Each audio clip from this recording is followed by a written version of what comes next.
Okay, so let's go ahead now and set up this camera tracker to be a little bit closer to what we need for our final result. So most of the settings can be left alone here that we already set up. The masking, the lens distortion, the focal length, the film back, all that's still good.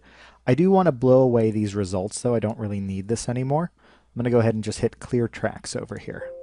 You can see that'll all go away. Okay, so let's jump back over to settings. I'm going to turn preview features back on. And what I want to start by doing is upping the number of features. I do actually want quite a bit. I'm going to say maybe 1800.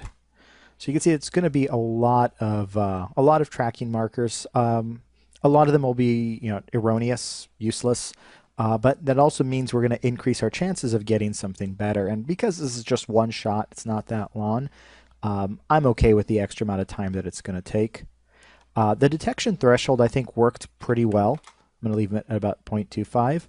The feature separation I might put to 6 to kind of push them even further out. You can see I can keep going lower and lower, but that doesn't necessarily mean it's actually going to track anything in those areas. I'll leave mine at 6. The refined feature locations, you can see just removes a bunch of them, which might be it just telling us that, hey, there's nothing to track in those other areas anyway, but I'll leave that off and try to get as much data as I can. The minimum length of 15, I'm going to go ahead and leave. Again, I can change this later.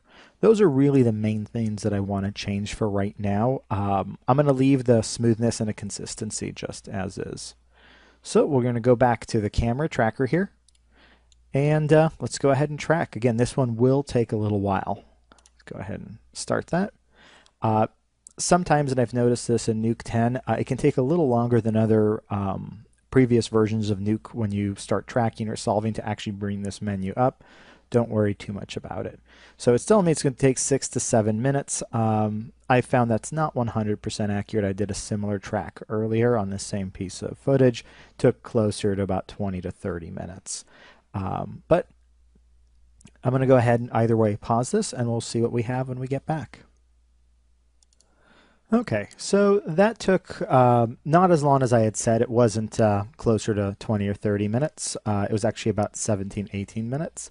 However, still slower than the advertised 7 minutes that the bar was telling us. But let's take a look at our results here.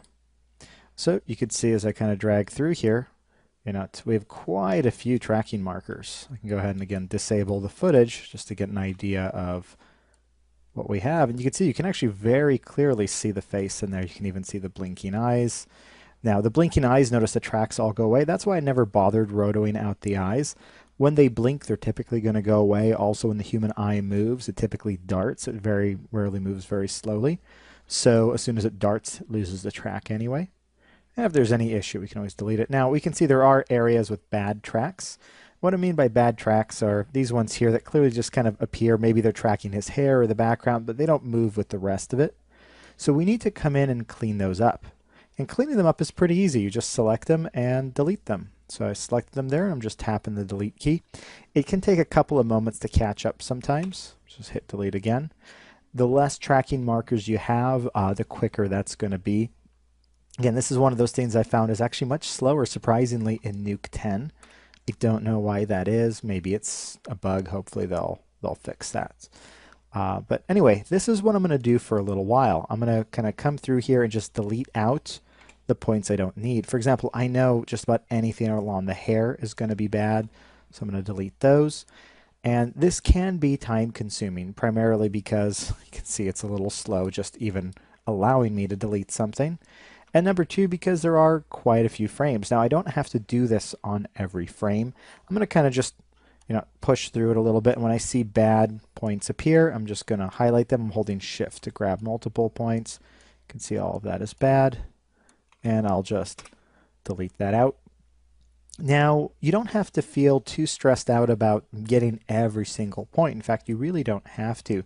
Nuke is fairly smart. There's going to be thousands and thousands of points here, and it'll realize that ones that aren't moving correctly at all are erroneous. It will, kind of just discard them.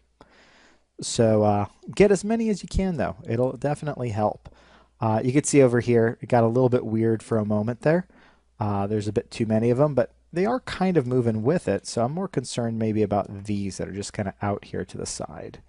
Let's go ahead and delete some of those. Again, a little bit slow. So I'm going to go ahead and pause the video, and when I come back, I will have cleaned up most of these points. So I'll be back in just a moment.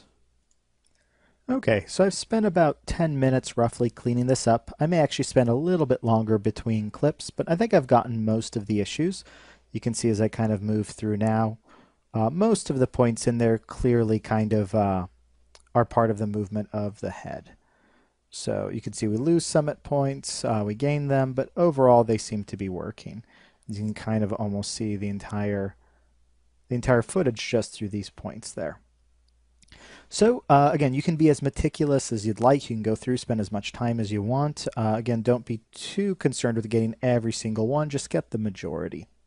So I'm going to go ahead and end this clip here. And when we come back, we're going to take a look at how we can now combine this data that we have here, these automatic tracks, with the manual tracks that we created earlier so that we can get ready for the full camera solve in the next module. So see you guys in the next clip.